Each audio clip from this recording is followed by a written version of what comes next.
Have you ever wished you could stay unshaken when someone tries to drag you into their chaos? 2,000 years ago, Marcus Aurelius, the Roman emperor who faced betrayal, plagues, and endless political scheming, wrote a secret playbook to disarm toxic people, protect your peace, and reclaim your power. In this video, you'll learn how Stoicism reframes toxicity as moral blindness, not malice, and why their behavior is a self-inflicted prison, not your problem. We'll decode the Stoic rituals Marcus used to armor his mind against insults, turn resentment into quiet strength, and free his days from drama. But stick around until the end, where you'll hear how a single quote from Meditations helped a world leader forgive his jailers. Because if you let toxic people hijack your emotions, you're not just losing time, you're surrendering the life only you were meant to live. Every morning, Marcus Aurelius began his day with a simple yet profound ritual. He would remind himself of the nature of people, writing in his journal, "When you wake up in the morning, tell yourself, the people I deal with today will be meddling, ungrateful, arrogant, dishonest, jealous, and surly." This wasn't a cynical rant, it was a shield. By anticipating the flaws of others, he prepared himself to face them without surprise or resentment. He understood that toxic behavior wasn't personal, it was a reflection of ignorance. In the same passage he wrote, "They are like this because they cannot tell good from evil." Their actions, no matter how hurtful, stemmed from a distorted understanding of the world, not from a deliberate desire to harm him. This insight is the cornerstone of the Stoic approach to dealing with toxic people.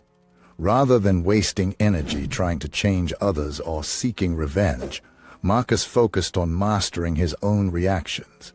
He recognized that the only thing within his control was his response, his ability to remain calm, rational, and virtuous, no matter how others behaved. This shift in perspective transforms toxicity from a personal attack into an opportunity for growth. When someone acts out of ignorance, the Stoic doesn't retaliate or despair.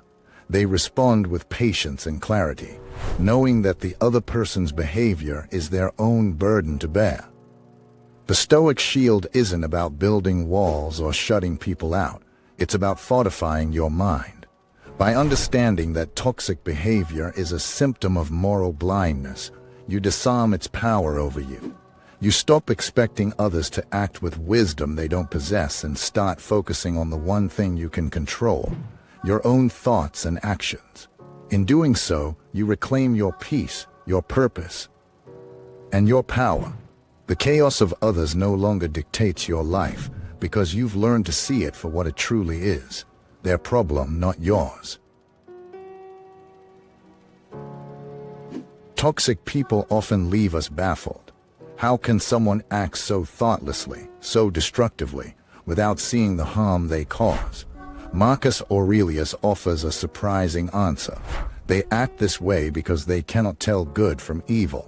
In Meditations 2.1, he writes, "They are like this because they lack the ability to distinguish between what is truly good and what is not. Their moral compass is broken, clouded by ignorance, fear, or misguided desires." This isn't an excuse for their behavior, it's an explanation. They are not evil, they are blind.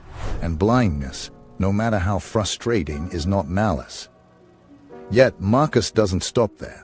In Meditations 4.3, he reminds us that even the most toxic individuals are still human, still capable of reason, albeit a distorted version of it. "When people injure you," he writes, "ask yourself what good or harm they thought would come of it. If you understand that, you'll feel sympathy rather than outrage or anger."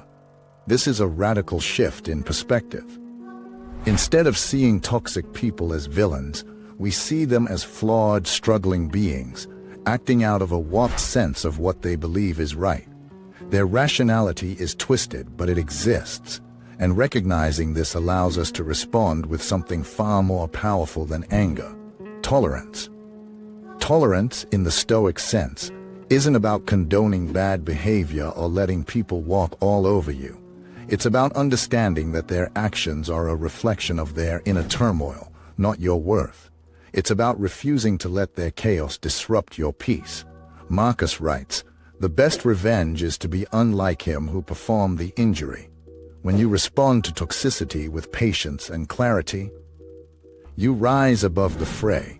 You don't just neutralize their impact, you demonstrate the very wisdom they lack. And in doing so, you reclaim your power, not by changing them, but by mastering yourself. Their blindness becomes their burden, not yours, and your tolerance becomes your superpower. When someone wrongs us, it's natural to feel anger, resentment, or even a desire for revenge. But Marcus Aurelius offers a profound counterpoint. The person who harms you is already punishing themselves. In Meditations 9.27, he writes, "The wrongdoer is often doing something that harms himself. The wrongdoer is wronging himself more than he wrongs you." Their toxicity isn't just a reflection of their ignorance, it's a mirror of their inner chaos. In Meditations 7.29, Marcus expands on this idea. When you are offended by someone's actions, turn immediately to your own similar failings. This isn't about self-blame. It's about recognizing that their behavior stems from the same flaws and struggles we all face. Their actions are a symptom of their own turmoil, not a measure of your worth. History offers a striking example of this principle in action. Nelson Mandela, imprisoned for 27 years under brutal conditions, emerged not with bitterness, but with forgiveness. He understood that his jailers were trapped in their own ignorance, their own hatred, their own fear. By refusing to let their toxicity define him, he not only preserved his own peace but also transformed a nation. Mandela's resilience wasn't just personal, it was stoic. He saw that the real punishment for his oppressors wasn't anything he could inflict. It was the weight of their own actions, the chaos they carried within. This is the Stoic secret to neutralizing toxic people. Their behavior is their burden, not yours. When you refuse to take their actions personally, you strip them of their power.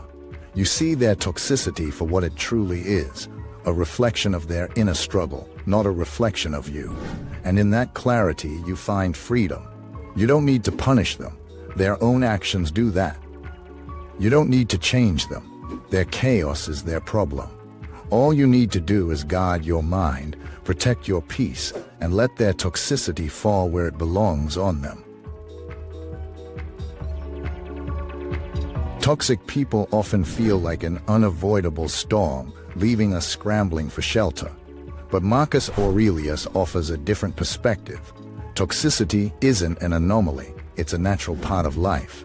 In Meditations 8.56, he writes, "When you are distressed by something external, it's not the thing itself that troubles you, but your judgment of it."